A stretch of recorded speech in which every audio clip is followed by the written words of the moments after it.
Hey everybody, it's Pixel, and tonight we're going to be bringing back a staple at diners from the 30s called Steak Diane. And for that, I'm going to need 3 beef tenderloins, well, steaks cut, 2 tablespoons of oil, 2 teaspoons of butter, 8 ounces of mushrooms, 1 medium shallot, 1 tablespoon of tomato paste, 1/3 cup of brandy, a half a cup of beef stock, half a cup of cream, 2 teaspoons of mustard, 1 teaspoon of Worcestershire sauce, and 1 tablespoon of parsley. Got that all measured out, and we got some salt and pepper to taste, so you know the drill. Let's go. Okay, I've already put my oil in the pan to start heating up. I've put some salt and pepper on my medallions. They want us to try to cut these in half, but these were already thin enough, so I'm just going to settle on the size they are. And I'm going to want these to brown on each side. Probably a good 5 minutes because we will be cooking them later in some more of the sauce. Alright, these have been in there a few minutes on each side. We're not here to cook them just yet. Just get them that nice little topping of brown. And into the leftover oil we will add our mushrooms. We're going to give those a couple minutes to start softening up and cooking. A few minutes later, those mushrooms will be releasing some of the water in them. And to that, I will be adding my shallots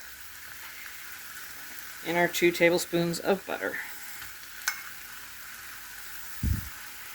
And of course, this is going to get mixed in thoroughly, probably with a better spoon, and cook for a couple more minutes, probably about 5. After a couple of minutes, we're going to take our tomato paste and start mixing it in to our sauteing mushrooms and other ingredients. Once the tomato paste is incorporated into the rest of our ingredients, I'm going to be adding in our brandy.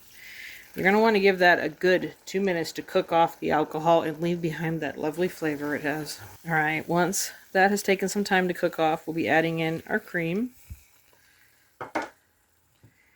our beef broth, our Worcestershire sauce,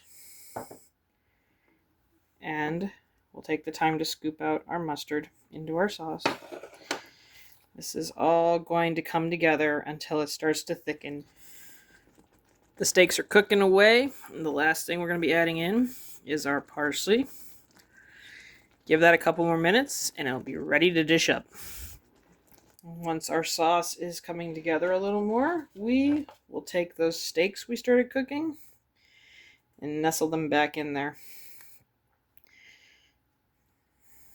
And this will come back to a full simmer.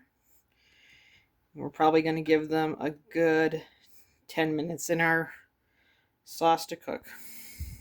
Okay, our steak Diane has come to room temperature, and I've paired it with some mashed potatoes that I previously prepared. I think this would be lovely with even a side of mac and cheese that you don't mix in with it, or on a bed of noodles, maybe even some rice, and of course add those veggies to things. This could make a nice complete little meal. I think it's a wonderful addition to any dinner. But before I can declare that too loudly, let's try it.